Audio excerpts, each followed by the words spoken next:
예, 오늘은 아주 오랫동안 해석하기 어려운 수수께끼 같은 시에 대해서 그러나 굉장히 간단하게 제가 해석을 해드릴게요. 한국 시에서 가장 난해한 시를 쓴 사람 하면 누구 떠오르세요? 바로 이상이라는 작가 떠오르시죠? 이상이 쓴 시 중에서도 가장 난해한 시.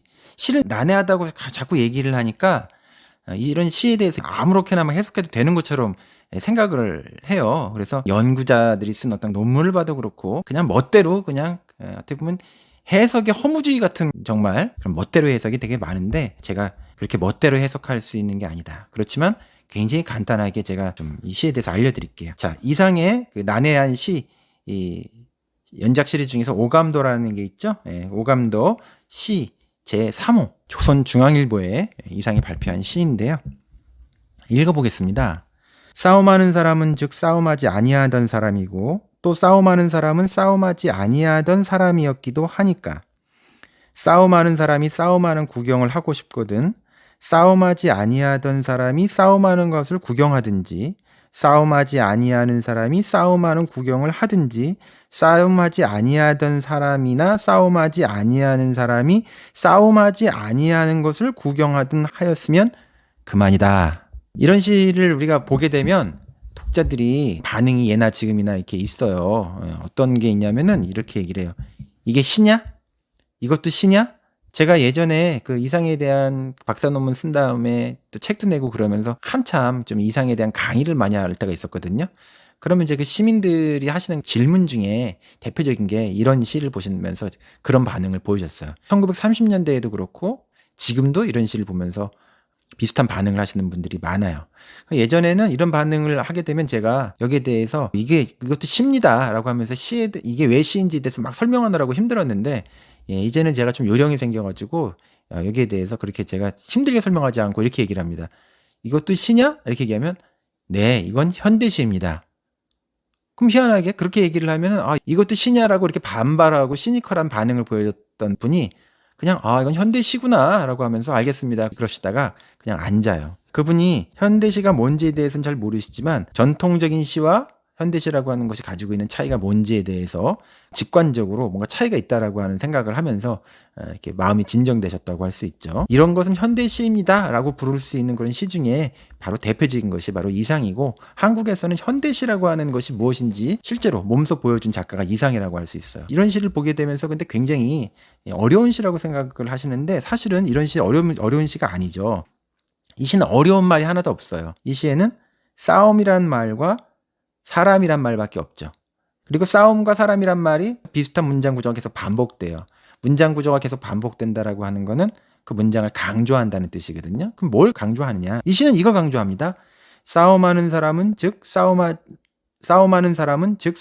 아니하던 사람이고 또 싸움하는 사람은 싸움하지 아니하던 사람이었기도 하니까 싸움하는 사람이 싸움하는 구경을 하고 싶거든 싸움하지 아니하던 사람이 싸움하는 것을 구경하든지. 자, 이게 계속 반복되는 거예요. 그러니까 우리가 이 시를 보면서 처음에 뭔가 좀 이상하다고 이렇게 직관적으로 느끼는 이유는 뭐냐면 싸움하는 사람을 즉 싸움하지 아니하던 사람이라고 얘기를 하니까 싸움하는 사람이 어떻게 싸움하지 아니하던 사람이지? 즉 A는 not A다 이렇게 얘기를 하니까 A와 not A가 어떻게 같으냐 이렇게 논리적인 모순관계를 보면서 이 시의 해석을 딱 기각하려고 그래요.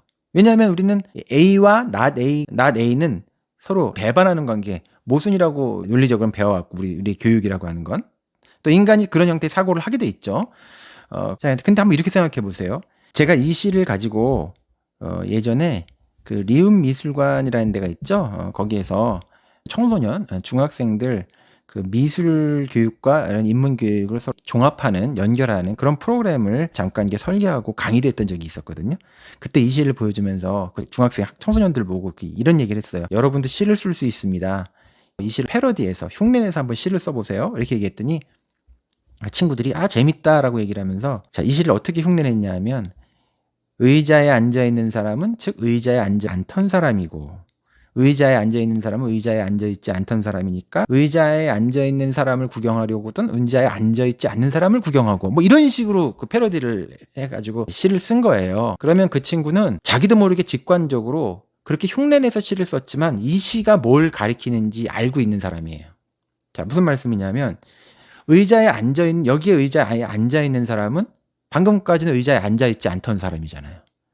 그러니까 의자에 앉아있는 사람의 진짜 모습을 보려면 의자에 앉아있는 모습만 보면 안 되고 여기 의자에 앉아있기 전에 의자에 앉아있지 않던 모습까지 봐야 그 사람을 파악할 수 있죠. 싸움하는 사람을 보면서 지나가던 사람이 저 사람 싸움하는 사람이니까 나쁜 사람이야, 폭력적인 사람이야 이렇게 얘기를 했단 말이에요. 근데 싸움하는 사람은 방금 전까지는 싸움하지 아니하였던 사람이죠.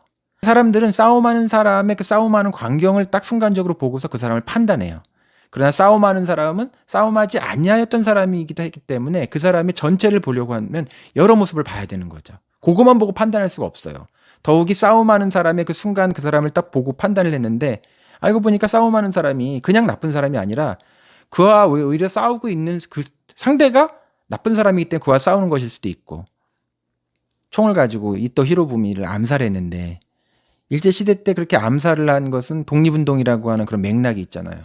그러니까 지금 어떤 갱이 폭력을 휘두르는 것과 그건 굉장히 다르죠.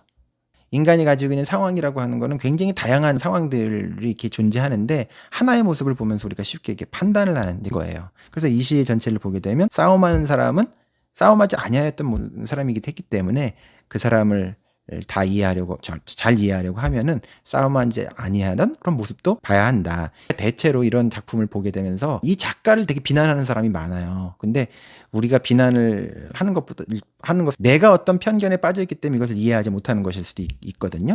그러니까 우리가 어떤 진실, 진리 이런 것에 이르려고 한다면은 바로 판단하지 말고 잠깐 판단을 유보하고 판단을 중지해라. 철학에서도 현상학이라는 학문이 있는데 우리가 진리를 파악하려고 한다면 에포케라고 해요. 잠깐의 판단 중지가 일단 필요하다. 자, 이 시를 통해서 한번 자신의 시선을 점검해보고 반성해보세요. 나의 눈은 얼마나 객관적이며 얼마나 또 섣부른 판단과 도덕적 잣대를 통해서 누군가를 심판하는 그런 눈을 가지고 있지는 않은지. 어려운 시 아닙니다.